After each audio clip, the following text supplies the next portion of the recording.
صلی اللہ علیہ وسلم کا ایک فرمان ہے مصنف عبد الرزاق میں، یہ حدیث آپ نے آج یاد رکھنی ہے۔ نبی پاک صلی اللہ علیہ وسلم نے فرمایا کسی آدمی کے نماز اور روزے سے متاثر نہ ہونا، پہلے دیکھ لینا کہ وہ امانت دار ہے کہ نہیں۔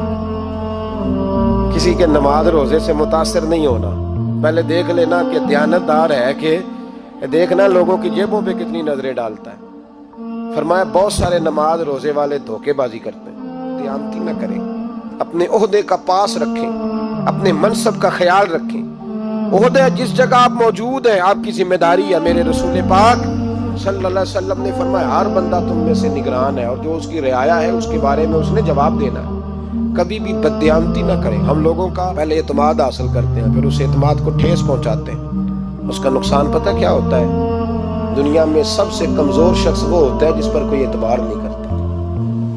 جس کا اعتماد ضائع ہو جائے وہ آدمی بکھر جاتا ہے۔ کبھی بھی دھوکہ دہی کی پالیسی نہ بنائیں۔ ہم لوگوں سے مفادات لینے کے لیے اپنے رویے میٹھے کرتے ہیں، اور جب کام نکل جاتا ہے پھر ہمارے رویے بدل جاتے ہیں۔ یہ دھوکہ ہے، یہ بددیانتی ہے، اس کو اللہ رسول نے پسند نہیں کیا۔ میرے نبی پاک علیہ السلام نے فرمایا جس میں 3 باتیں پائی جائیں وہ تو منافق ہے۔ اگرچہ علماء کہتے ہیں یہاں منافق اعتقادی مراد نہیں، منافق عملی مراد ہے، لیکن حضور نے فرمایا منافق ہے۔ یا رسول اللہ کون؟ فرمایا وہ بندہ جب بات کرے تو جھوٹ بولے، جب وعدہ کرے تو مخالفت کرے، جب امانت رکھی جائے تو بددیانتی کرے، یہ تو بندہ منافق ہے۔ حضرت ابو نور علیہ رحمہ نے لکھا ہے، فرماتے ہیں محمود غزنوی کا دور تھا تو ایک آدمی محمود غزنوی کے پاس نا اپنا کیس لے کے آیا، مدعی بن کے آیا۔ اس نے کہا بادشاہ میرا کیس بڑا نرالا ہے۔ بادشاہ سلامت نے کہا وہ کس طرح؟ کہنے لگا یہ میرے پاس ایک تھیلی ہے، میں نہ سفر پہ جانے لگا تو یہ تھیلی پوری ہیروں کی بھری ہوئی، فلاں علاقے کے جو قاضی صاحب ہیں نا، میں جاتی دفعہ میں کہیں سفر پہ جا رہا تھا تو میں ان کے پاس چھوڑ گیا کہ راستہ لمبا ہے، کہیں کوئی مجھ سے چھین نہ لے، ہیروں کی بھری ہوئی۔ کچھ دنوں کے بعد میں واپس آیا ہوں، قاضی صاحب نے مجھے تھیلی واپس کی ہے تو اس میں ہیروں کی بجائے کھوٹے سکے نکلے۔ اب میں نے قاضی صاحب سے کہا ہے تو قاضی صاحب تو میرے گریبان تک آتے ہیں، وہ کہتے ہیں بتا کہیں سے پھٹی ہے، کھلی ہے؟ وہ جس طرح ٹانکے لگا کے تو نے سی تھی اسی طرح لگے ہوئے ہیں کہ نہیں؟ تو حضور لگے بھی بالکل اسی طرح ہے، نہ پھٹی ہے نہ کھلی ہے۔ اب میں لٹ گیا ہوں، میری کل عمر کی کمائی ضائع ہو گئی، کھوٹے سکے کہاں اور ہیرے کہاں؟ تو مہربانی کریں، اور میں آپ کی بارگاہ میں اللہ رسول کے نام پر حلف دیتا ہوں کہ میں ہوں بالکل سچا۔ محمود غزنوی کہنے لگے تو جا، تھیلی چھوڑ جا، اور جب میں تجھے بلاؤں گا پھر دوبارہ آنا۔ شخص چلا گیا۔ محمود غزنوی اٹھے، دربار برخاست کیا، لوگوں سے کہنے لگے چلے جاؤ میں 3 دن کے لیے سیر کرنے جا رہا ہوں، 3 دن کے بعد لوٹوں گا۔ اکیلے جب رہ گئے نا محمود دربار میں تو محبوب نے چھری منگائی، وہ جس تخت پہ بیٹھتے تھے وہاں گدا بچھا ہوا تھا، یہ گدا پڑا ہے نا، گدا بچھا ہوا تھا، محمود نے چھری کے ساتھ اس کو پھاڑ ڈالا اور چھری جیب میں رکھی نکل گئے۔ کہنے لگے میرے بعد کوئی میرے دربار والے احاطے میں داخل نہ ہو۔ محمود چلے گئے۔ اب وہ صفائی کرنے والا جب آیا نا، اس نے آ کے دیکھا تو گدا تو پھٹا ہوا، اس نے شور ڈال دیا، پہرے دار بھی آ گئے، فلاں صاحب بھی آ گئے، فلاں صاحب۔ اس نے کہا او خدا کے بندو، اس کا گدا پھٹ گیا ہے، وہ تو مار ڈالے گا۔ اس نے کہا تھا سوائے صفائی اور نگرانی والے کے دوسرا آئے کوئی نہ، اور یہاں آیا بھی کوئی نہیں، پہلے دن ہی پھٹا ہوا تو لٹکا دے گا سب کو، کیا کریں؟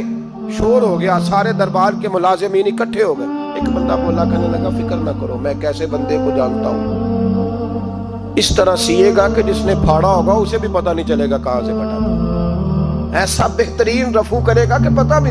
اس نے کہا یار ہم سارے 1 مہینے کی تنخواہ دیتے، تو بندہ بلا۔ وہ بلا لیا اس کو، اس کا نام محمد رفو گر تھا، وہ آیا، اس کو گدا دکھایا، اس کا یار اس طرح سینہ پتہ نہ چلے۔ اس نے کہا فکر ہی نہ کرو، میں بڑا کاریگر ہوں۔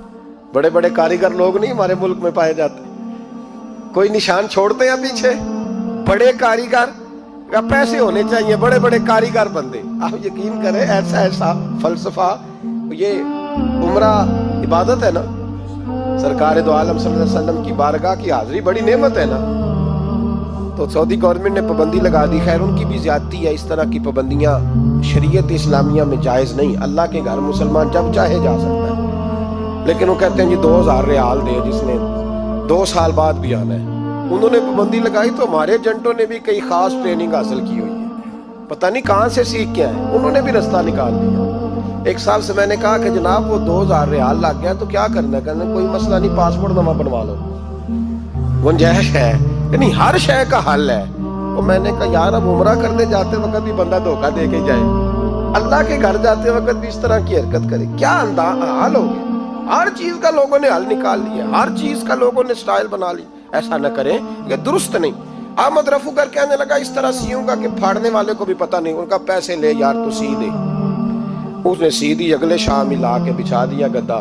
تیسرے دن بادشاہ سلامت آئے، آ کے پہلی نظر گدے پہ ڈالی، اس نے بلایا سب ملازمین کو، کہا کس نے سیا ہے؟ کہا جناب کیا ہوا؟ کہا یہ پھٹا ہوا تھا۔ کس نے؟ کہا نہیں پھٹا ہی نہیں۔ وہ کہنے لگے بنو بات، میں خود پھاڑ کے گیا تھا، تو بتاؤ صحیح سیا کس نے ہے؟ کہا جناب آپ پھاڑ کے گئے تھے تو بتایا کیوں نہیں؟ فرمانے لگے اسی لیے تو بتایا نہیں تھا کہ تم خود تحقیق کر لو، بلاؤ بتاؤ سیا کس نے۔ تو بلا لیا، احمد رفو گھر آ گیا۔ اس کو جب بلا کے سامنے بادشاہ کھڑا کیا، کہا بھئی تو نے سیا ہے؟ کہنے لگا حضور آپ کے سارے ملازم کٹھے ہو کے آئے تھے، میری غلطی کوئی نہیں۔ کہا نہیں یار تو بڑا کاریگر ہے، میں نے اپنے ہاتھ سے پھاڑا تھا پر مجھے بھی نہیں پتا چل رہا کہاں سے پھٹا تھا۔ اچھا یہ بتا یہ تھیلی جو ہے یہ بھی تو نے سی تھی؟ اس نے کہا جی آپ کے خادم کا ہی کارنامہ ہے، وہ فلانے علاقے کے قاضی صاحب آئے تھے، اس میں سے ہیرے نکال کے تو کھوٹے سکے بھرے تھے، تو مجھے بھی تھوڑا سا حصہ ملا تھا۔ محمود نے سارے گواہ بھی اکٹھے کر لیے، ثبوت بھی اکٹھے کر لیے، پھر قاضی کو بلایا، پہلے سارے ثبوت اور گواہ کیس حل کر لیا۔ پھر ہمارے ہاں یہ حال ہوتا ہے کہ مدعی 2-3 ہفتے کے بعد خود ہی ہاتھ باندھ جاتا ہے، کہنا تسی میری جان چھڑو، مجرم پھڑو پاوے نہ پڑھو۔ وہ کہتا ہے مجھے معافی دو، میں رہا۔ ظلم ہے نا، ظلم زیادتی ہے کہ جو بیچارہ اتنے سوال مجرم سے نہیں ہوتے جتنے مدعی سے ہوتے، اب یقین کریں اتنے سوالات ہوتے، بیچارہ ہف جاتا ہے۔ یہ طریقہ درست تو نہیں ہے کہ لٹ گیا اور دوسرا طرح طرح کے سوالوں کے جواب دیتا پھرے بیچارہ۔ سارے ثبوت اکٹھے کر کے قاضی صاحب کو بلایا، تنہائی میں لے جا کے محمود غزنوی نے کہا قاضی صاحب آپ سے غلطی ہو گئی، غریب آدمی تھا، وہ لٹ گیا ہے، اس نے تو بڑی مشکل سے کچھ ہیرے جمع کیے تھے اور اس کی کل کائنات تھی، تو آپ اس کا مال اسے دے دیں، بات ختم۔ قاضی صاحب کہنے لگے آپ مجھ پہ الزام لگا رہے ہیں، سوال ہی نہیں پیدا ہوتا، آپ میری داڑھی دیکھیں، آپ میرا اعزاز دیکھیں، دنیا جانتی ہے میں اس طرح۔ قاضی صاحب انسان بھول ہی جاتا ہے، بندہ بھول جاتا ہے، غلطی ہوگی، مال نے کہا نہیں سبق، کہا میں تنہائی میں پوچھ رہا ہوں، میں اس وقت پوچھ رہا ہوں جب دوسرا موجود کوئی نہیں، آج توبہ کر لے، میں کچھ نہیں کہوں گا، تو میری زبان پہ اعتبار کر، تجھے پتہ ہے میں جو کہتا ہوں اس پہ عمل بھی کرتا ہوں، باز آ جا۔ پر قاضی نے کہا نہیں میری غلطی کوئی نہیں۔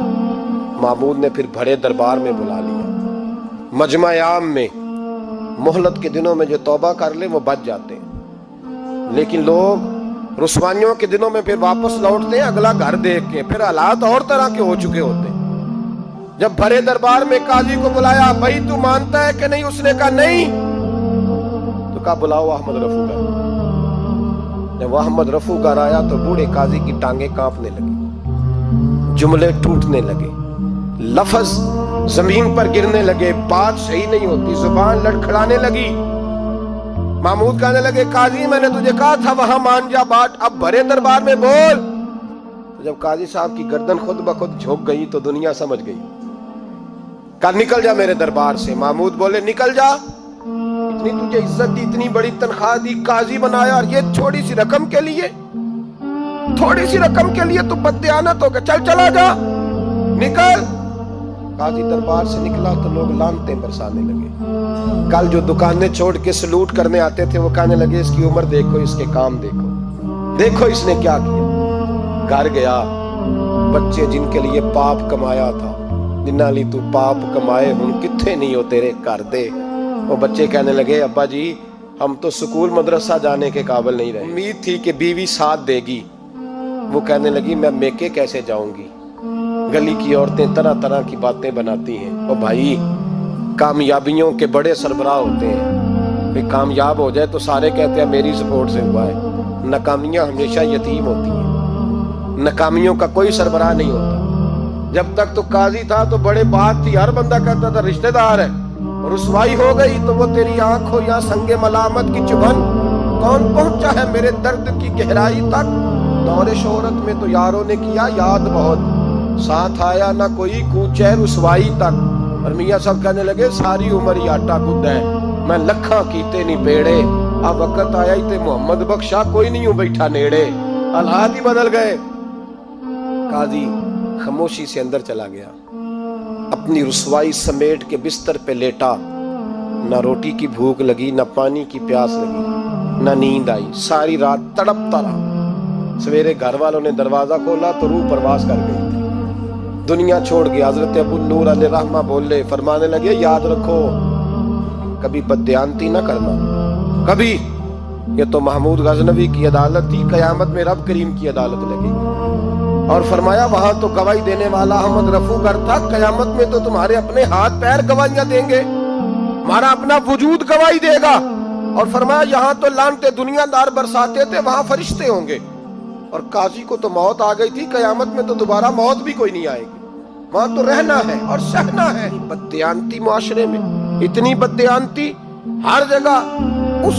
اس معاشرے کا بھی کچھ بنے گا جہاں دوائی بھی خالص نہ ملے، جہاں دوائی میں بھی بددیانتی ہو۔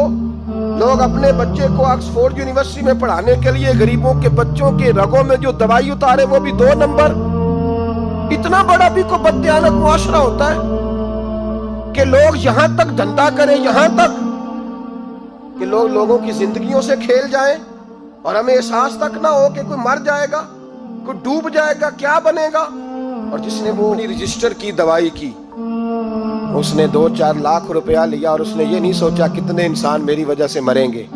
قتل صرف یہ تو نہیں ہوتا گولی مار کے مار دینا، لوگوں کی زندگیوں سے لوگ کھیل جاتے ہیں، لوگ تباہی کر جاتے ہیں، لیکن بددیانتی سے باز نہیں آتے۔ میرے رسول پاک علیہ السلام کے غلاموں، نبی پاک صلی اللہ علیہ وسلم نے ذرا سی بددیانتی، اور صحابہ کا یہ مزاج تھا، اتنی سی بھی کبھی ان سے غلطی ہوتی